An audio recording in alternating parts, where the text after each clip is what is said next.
Hey, what's up guys? It's Kromatophor.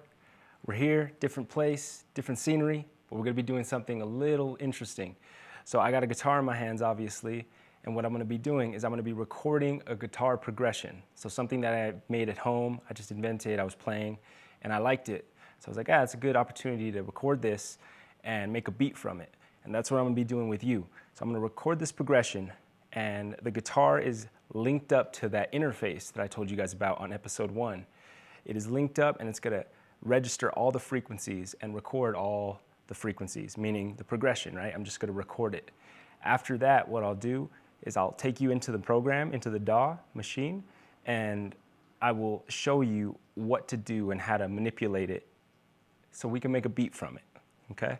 So with that said, let me show you the guitar that I'm playing and the sound that I'm using. So this is an E minor chord, right? The progression I'm playing is in E minor, so the key signature is E minor. Right now, if you look at my guitar rig program, I'm using a almost clean sound effect, okay? So it has just a little bit of bite, and it makes it sound just a little enhanced, okay? But simple. I don't want it to sound too crazy or have distortion, if you understand what that means. If you're at home, you can do this with just a simple guitar as long as you have an interface, okay? So let's get back to it, and let me play this progression for you, okay? So here it goes. When you're playing this progression, you gotta make sure you're in time. Doesn't matter what time you're in, because as we make the beat, we can go ahead and manipulate that time, that tempo, that BPM, as we talked about in the first episode, okay? So I think my tempo is somewhere around here. Okay, so I'm just gonna keep tapping my foot and making sure I'm in time. Here we go.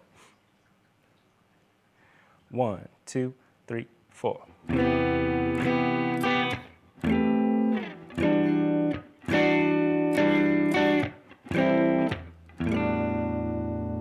Okay, so that's the basic progression. Like I said, it's minor, so it's a little sad, but I liked it. I'm gonna try again because I know I was a little clumsy on that. So I'll go ahead and make sure machine's recording me. It should be recording. So let's go ahead and try again. 1, 2, 3, 4. 1, 2, 3, 4.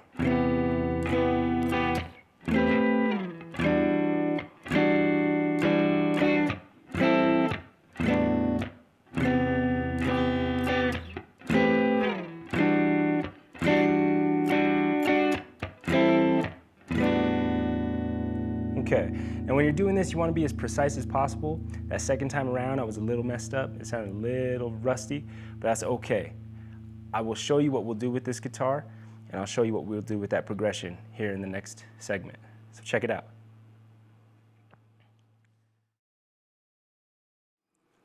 Hey, all right guys, so we're back here. We're back at the station. I'm in front of all my equipment. I have everything ready to go. I'm looking at Machine, the DAW, and I'm ready to start creating something, a beat. I'm looking at my waves, so I'm looking at the actual waves that are recorded through frequency, right? So frequency have waves. So if you look at my program, here is the recording that I did. It's gonna sound completely different because I took off all of the processing. I took off that guitar rig sound effect, and it's just what we call dry, okay? But these are your waves. So I'll zoom into one here. They're frequencies, okay? And they all kind of look different, all right?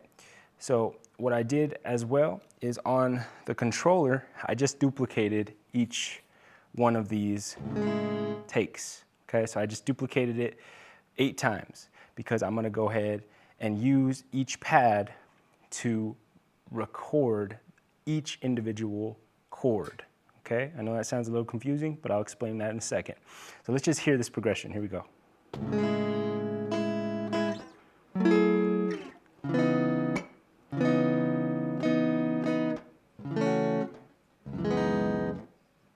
Right? Super flat, super dead, doesn't sound too good, but we're gonna try to make it into something better, all right? So this is where your artistry comes in, and this is where you gotta start thinking about what can you do? What do you wanna try to do, okay? And right off the bat, like I said, I wanna take each individual chord and I wanna do what's called slicing, and I wanna make them their own sound, put them in their own pocket, if you will. So let me explain what I mean. So I'm gonna go to my first pad here. Okay, my first pad right there is gonna be the first chord. So here's what I'm gonna do. I'm gonna zoom in to that first chord. Okay, so there's the first chord, and I'm gonna make sure that I get only that first chord. So I'm gonna cut off the rest. Just like that, super easy. And all I'm doing is using my start and end knobs here to just cut it off. So here's the first chord only, right? Actually, I gotta cut off a little more. Let me see, hold on. Yeah, so there's like that little strum. I'm going dun, dun. We wanna keep that in there. That's still part of the first chord, so.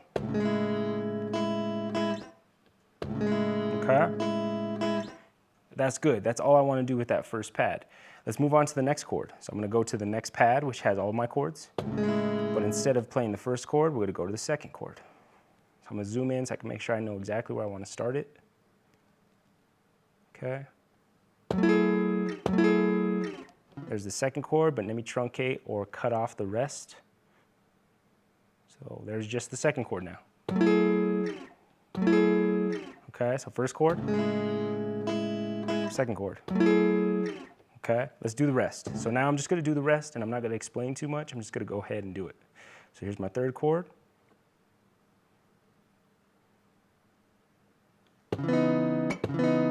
Get a little more of that beginning trimmed just a little bit. There's my third chord. Okay, there's my fourth chord.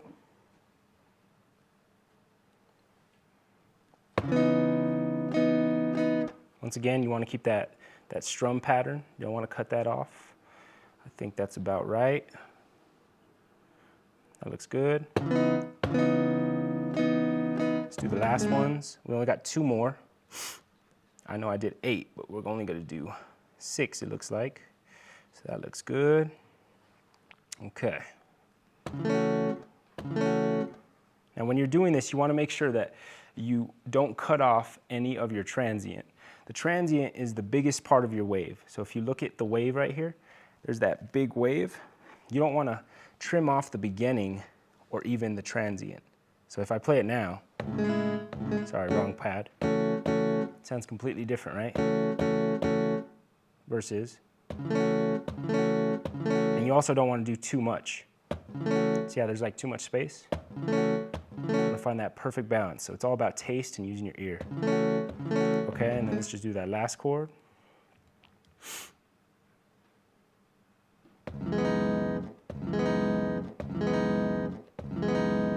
Okay, I think that's good. All right, and then my last 2 pads I'm not using, so I'm just gonna get rid of those 2 pads. But now I have all those chords again. Okay, so as you can see, it's already sounding chopped. It's already sounding completely different in comparison to the way I just played it on the guitar. So let me hear it again. Okay, and now you can start to experiment with what you want to do. So you can maybe mess around with the progression. Maybe don't do it forward, do it backwards. Right? So you're already getting some kind of idea.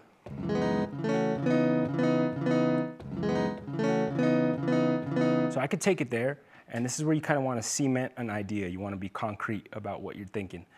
To tell you the truth, I kind of want to I want to mess with something different. I like the guitar, and I want to use the guitar, and we will use it, but let's go ahead and just record it as is. So let's record.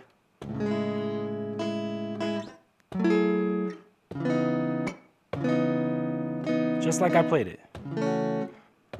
You're probably wondering, why wouldn't you just play the whole loop? Why wouldn't you just play the entire thing? Meaning, why wouldn't you just do this?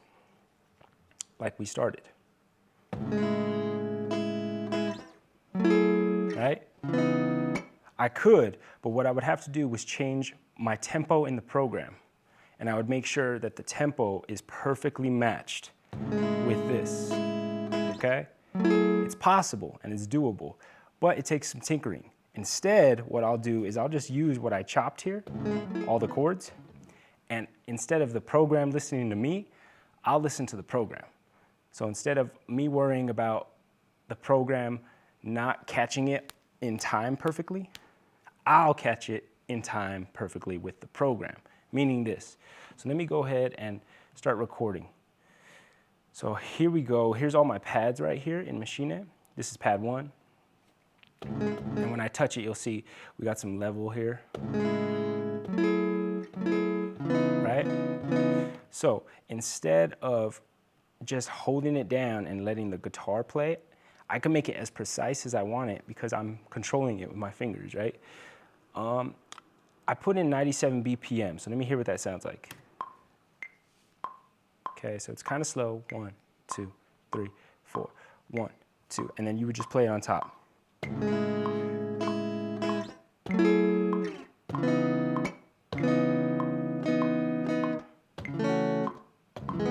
See how I can get much more precise because I'm just following the program. The program's not following my recording, okay?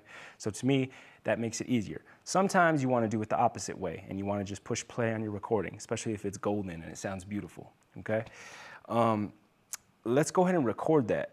And if you noticed, I was just playing on beat 1. So every time I transition and I play a different chord, I just play on that high click of the metronome, which is beat 1. So let me do it again.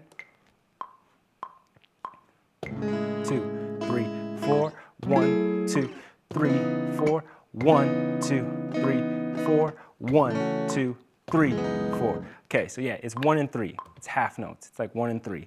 These two pads are playing on 3. The rest were all playing on 1. Okay, so with that knowledge, let me go ahead and record it. So on the controller, you could do it 2 ways. You can do it in the program. You can touch your red circle here and then just hit back. It creates a pattern here. And you're starting recording, right? Or the other way is you can hit shift, record, and then that'll give you a 4-beat count in.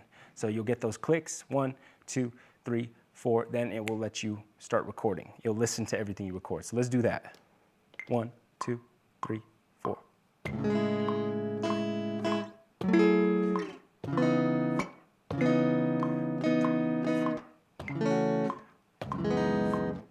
Okay, so now I'm gonna look at the program and see how I did. We're human, right? And because we're human, we often aren't perfect on the beat. Even when you try to be, you're not. So there's 2 ways to fix that if you want to fix it. Sometimes you don't have to fix it, and sometimes you shouldn't fix it.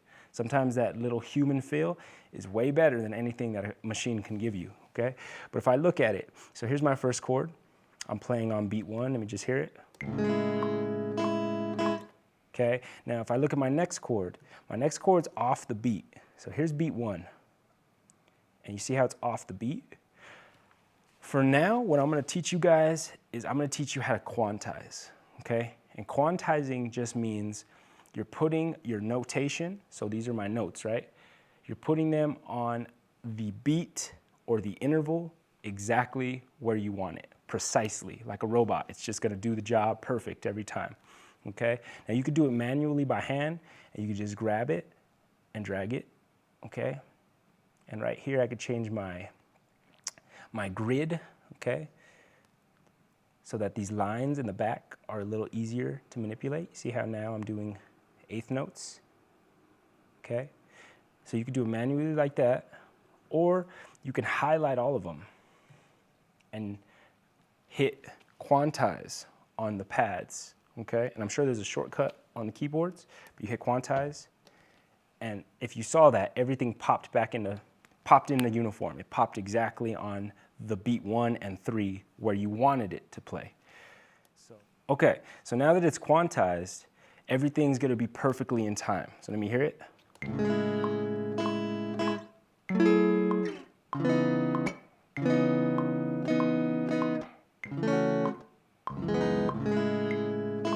Okay, now if you noticed, there's that turnaround. I'm shaving off a beat right here. So here's beat 1 of measure 4, beat 2 of measure 4, beat 3 of measure 4, and beat 4 of measure 4 is getting cut off. The program just accidentally cut it off. So I want to go ahead and make sure that I got that last beat so it doesn't sound funny. Try it one more time.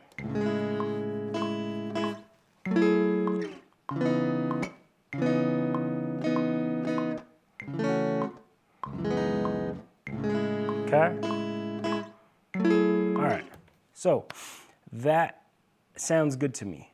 Obviously, we're miles away from a beat, but we're starting to build. So as artists, as producers, you gotta kind of visualize something. And I think I know what I wanna do with that. I don't necessarily want the song to be super spacey. So I think we're gonna move on to something different, and we're gonna go ahead and leave that where it is, but make something different in the meantime, okay? All right, what's up guys? Welcome back, welcome back. We got that guitar finished, right? So we just laid it. I put it to the side because I wanna go ahead and create some other melodies and some other percussion and stuff like that before I even touch that guitar again. I wanna build something, I wanna get some flavor. The guitar is nice, but I still need something else. So I took the liberty of just picking some sounds here. So I got my drums, and we're just gonna work with drums right now. But these are all my drum sounds. So I got my kick, right? I got 2 snares, and I'll explain why in a sec. And then I got 2 hi-hats. Okay, and then I got a crash. Okay, so with those sounds, we're gonna go ahead and create a drum beat. And I think I hear something in my head. I think what I wanna play is like a do do do pa, do pa, do pa, do do do do pa, do pa, do pa, do do do do pa, something like that. Reason why I have more than one snare and more than one drum sound, I'll show you in a second after I lay it. Let me go ahead and I'm gonna lay the bass drum and the snare at the same time. Okay, so I'm gonna use just 3 fingers and I'm gonna play it together. Takes some coordination. If you're a beginner, you're kinda rocky, you're probably not there yet. So I wanna show you on some other programs what I did last time is possible. So if you have GarageBand, you wanna go ahead and you wanna create an audio channel right here. And then you wanna go ahead and make sure you have your interface. You need an interface to record a guitar, okay? But this is basically the same thing as the Machine program. You gotta create that audio channel, and then from there you can record into GarageBand, and you'll see your wave. So you'll see your waveform. Right now, it's flat. There's just that weird line there. That's because it's not receiving any signal. I'm not playing anything into that, okay? And lastly, if we go to Soundation, same thing. You wanna add an audio channel, okay? Same thing, it's gonna listen to you. You play inside of you play using your audio interface, and it will pick up your signal. Okay, so let's go back to Machine. Like I said, I'm gonna play with the drums, and I'm just gonna play with 3 fingers. So what I hear is,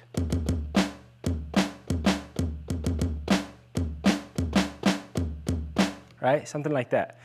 So before I even record it, I wanna push play with the metronome and make sure I'm in time and it doesn't sound super out of time and super wonky, okay? So let me go ahead and push play. Oh, sorry, it's not play, is it? Okay, just the metronome. All I wanna hear is that click. Okay, here we go.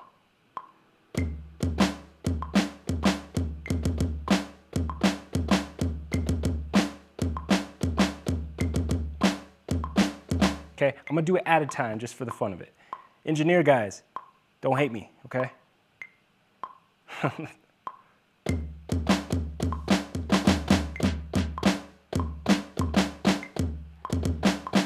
Now, I hope at home you could tell the difference.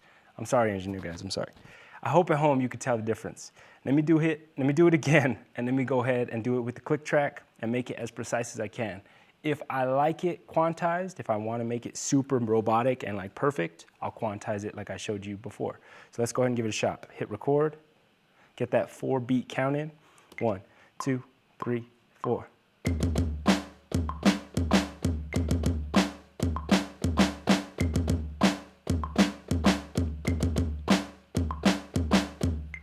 Okay, I think that's good. So there's all my notation. So this is called MIDI notation. These are MIDI notes. It's just your digital way of perceiving all of these sound effects. Okay, and they come up as little squares. Sorry about the crash. So let's just play that so I make sure it's decently in time.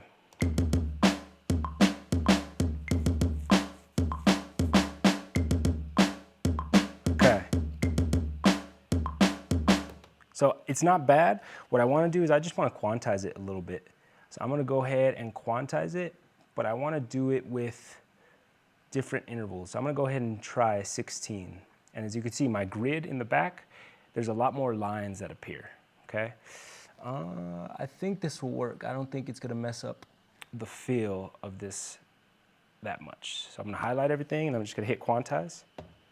And if you noticed, it just nudged. Everything just moved a little bit. So I'll push play now.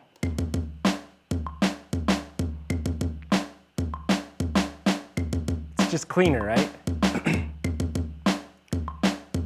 And a drummer is human. A drummer has to have feel, especially if they're like a jazz drummer or something like that.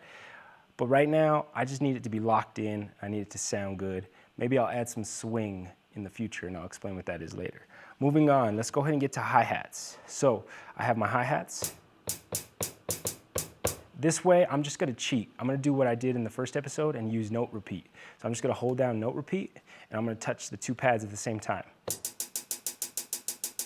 And perfectly, I want it on 16. I don't want eighth notes.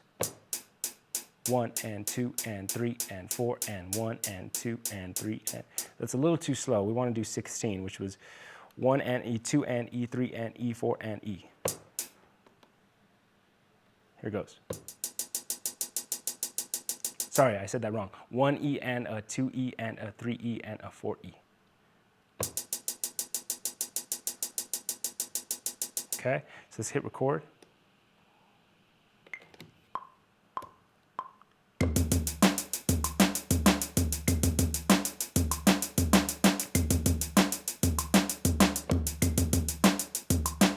Okay, so I messed up that take. I'm gonna do it again. Try it one more time.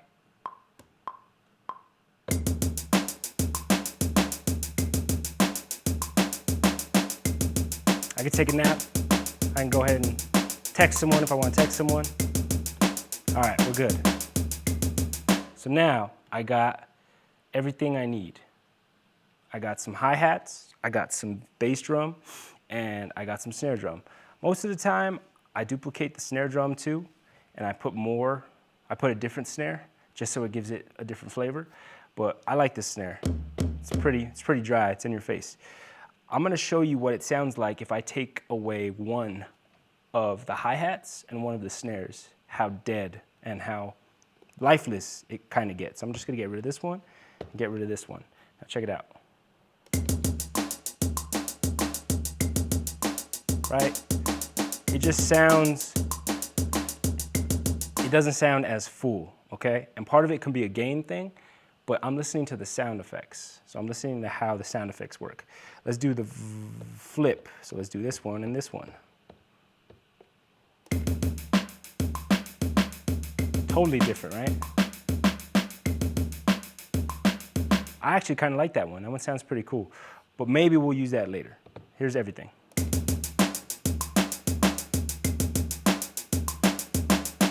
A lot more life, a lot more vibrant. Okay, so we got drums. I like that feel, I like that flavor. Let's add something new. Let's go ahead and, I'm thinking maybe we should add some piano. Maybe we should add some kind of piano. So I'm gonna go ahead and I'm gonna scour my database here. I'm gonna find something. So come back to me.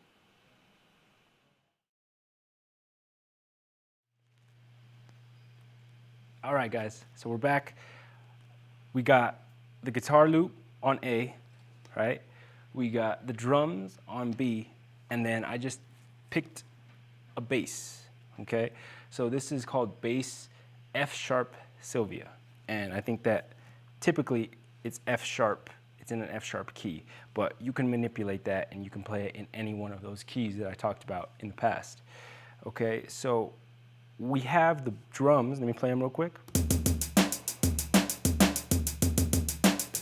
And believe it or not, there's already bass inside of the drums. You got that kick drum, doo doo doo. So that's going to be taking up some bass frequency, the kick drum itself. We want to go ahead and add some more. And the bass is super important in making that dance club move, or that subwoofer in the back of your car shake, and that vibration in your chest, okay? So it gives you a lot of resonance, a lot of energy. if it's the right bass, and it just fills up the spectrum, the frequency spectrum. If I don't have bass in any of my tracks, if you think of your favorite songs out there and you take away the bass, a lot of the times you're just not gonna like that song anymore. It's just gonna become flat. So the bass is just super important at providing that extra little oomph and that extra little thickness that gives you just enough to make your track bounce a little bit and move, okay? So let me show you what I'm using. So the bass here, like I said, it's that Sylvia bass, and it has like a synthy sound, synthesizer type sound. So here's a note here, okay? Now that was just a G, okay?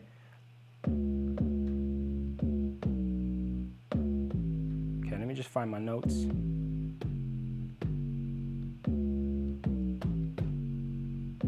Okay, so I think what I want to do is I want to go ahead and just mess with it and just play with it with the drums. The drums are going to give me that rhythm, so let me go ahead and just play with it. So I'll go ahead and lower my drums a little bit so I can hear the bass better. So I'm just lowering the fader. Okay, let's go back to the bass.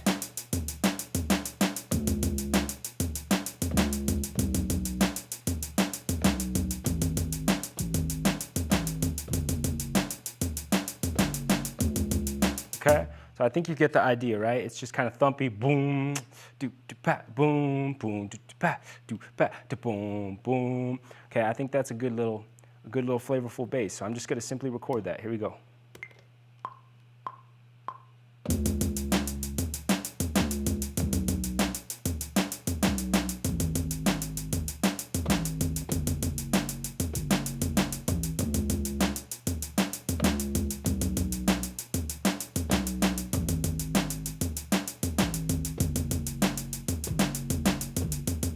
Okay, I think that'll work.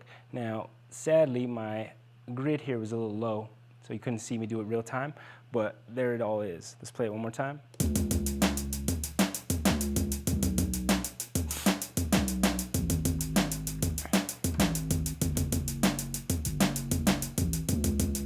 Okay. All right, so you get the idea. Now, one thing I want to show you guys is if I want, I'll quantize it. I'll go ahead and quantize it, might as well. Moves over a little bit. And then for this note here, I want it to hold a little longer. When I played it live, I kind of let go. So let me just hear that note, this one right here. This is your F. So kind of boom, boom. I want to give it just a little bit more sustain. So I'm just going to grab it and extend it just a little bit. This might be too much. Actually, that was perfect. Okay. All right, guys, I think that's a good place to stop for this episode. We got some good rhythm. We got a good bass line, a solid bass line. We'll refer back to that guitar and we'll throw that in there. Trust me, I haven't forgotten about it. Other than that, I hope you guys understood everything that I've shown you so far. I know it's a lot to take in, but whatever you have at home, get into it. Start producing, start creating something, and have fun. More than anything, just train yourself to get better, okay? It's a pleasure to be in your home. I thank you guys for having me, and my name is Kromatophor. Peace.